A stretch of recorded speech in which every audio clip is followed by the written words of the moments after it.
연방보건당국이 캐나다 내에서 변이 바이러스 감염 사례가 늘고 있다며 코로나19 급속 확산을 경고하고 나섰습니다. 보건당국의 테레사 탐 연방 최고 보건 책임자는 19일 모델링 발표를 통해 캐나다에서 확산 조짐이 보이고 있는 코로나19 변이 바이러스의 전파를 막기 위해서는 봉쇄 조치를 강화해야 할 필요가 있다고 촉구했습니다. 현재 캐나다는 한 달 전에 비해 확진자 수가 60% 감소하며 진정세를 보이고 있으나 동시에 변이 감염자 수는 700명대를 넘어서고 있습니다. 변이 바이러스는 이미 전국 10개 주로 확산된 상태로 이 중 적어도 5개 주에서 지역 감염이 확인되고 있습니다. 특히 변이 바이러스는 기존 바이러스보다 전염성이 70%나 더 강하기 때문에 나머지 주로도 빠르게 확산될 가능성이 높다는 관측입니다. 일부 과학자들은 이 중에서도 영국발 변이 바이러스인 B117이 곧 캐나다에서 지배적인 바이러스가 될 것이라고 우려하고 있습니다. 탐 최고보건관은 모델링을 통해 예측해봤을 때 특히 퀘벡과 온타리오는 코로나 변이의 온상이 될 가능성이 크다고 보고 있습니다. 따라서 기존의 봉쇄 조치가 유지되지 않는 한 앞으로 몇 주 내 바이러스가 빠르게 재발할 것이라는 주장입니다.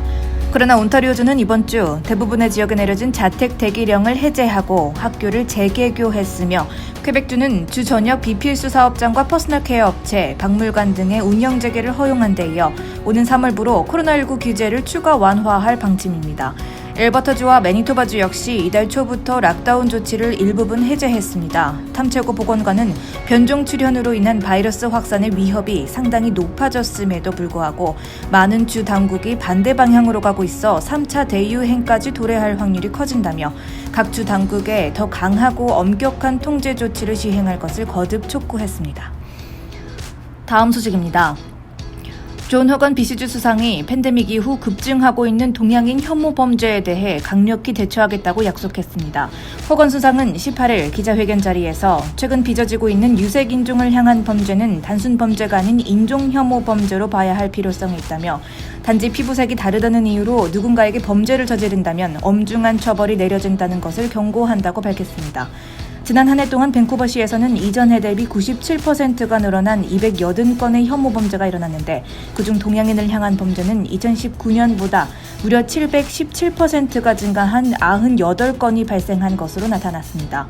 동양인 혐오 범죄는 지난해 초 본격적으로 시작된 코로나19 사태 이후 전 세계적으로 급증하고 있는데 이는 바이러스가 중국 우한 지역에서 처음 전파된 것에 대한 책임을 동양인 시민들에게 전가하려는 몰상식한 이들이 증가함에 따른 것으로 해석됩니다.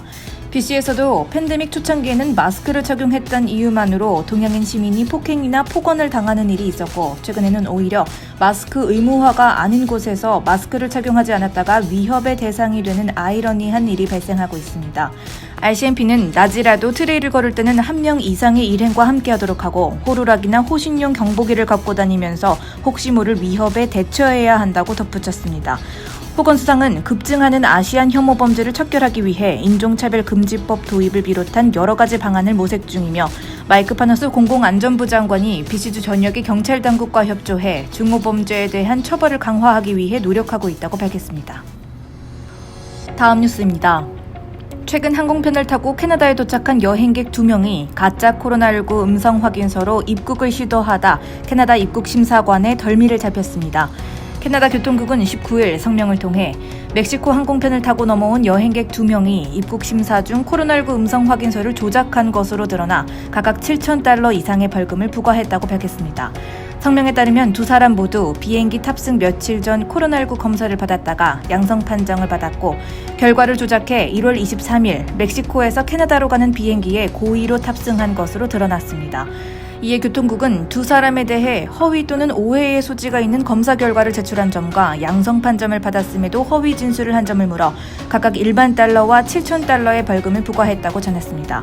두 여행객은 모두 몬트리올 피에르 엘리엇 트루드 국제공항에 착륙한 것으로 전해졌으며 교통국은 지난 1월부터 입국자들을 대상으로 코로나19 음성 확인서 제출 의무화 방침을 시행한 이래 가짜 확인서를 위조한 사례가 다수 보고되고 있다며 위조자들이 캐나다에 들어올 수 없도록 철저히 조사하고 조치를 취할 것이라고 말했습니다.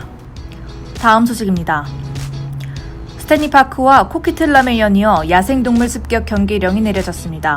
BC주 자연보호국은 18일 트위터를 통해 지난 17일 오후 7시쯤 스탠리 파크 라이언스 게이트 다리 인근 산책로에서 조깅을 하던 남성이 코요테에 의해 다리를 물리는 사고가 일어났다고 밝혔습니다.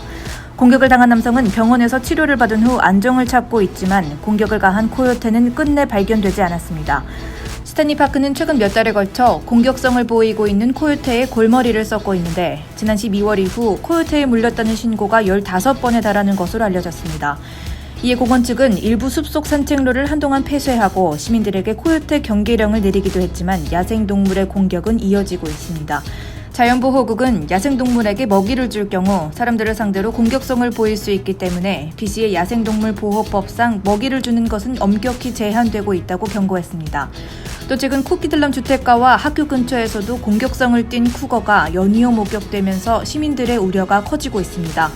지난 9일 코키틀람 한 주택에서는 뒷마당에서 놀고 있던 3살 난 애완견 한 마리가 쿠거에게 습격을 당해 머리가 찢어져 수술을 받았고 지난주에는 버크마운틴 인근 주택가에서 퍼그 한 마리가 쿠거에게 공격을 당해 목숨을 잃었는데 쿠거는 동물뿐만 아니라 사람을 상대로도 간혹 공격성을 나타내는 것으로 알려졌습니다.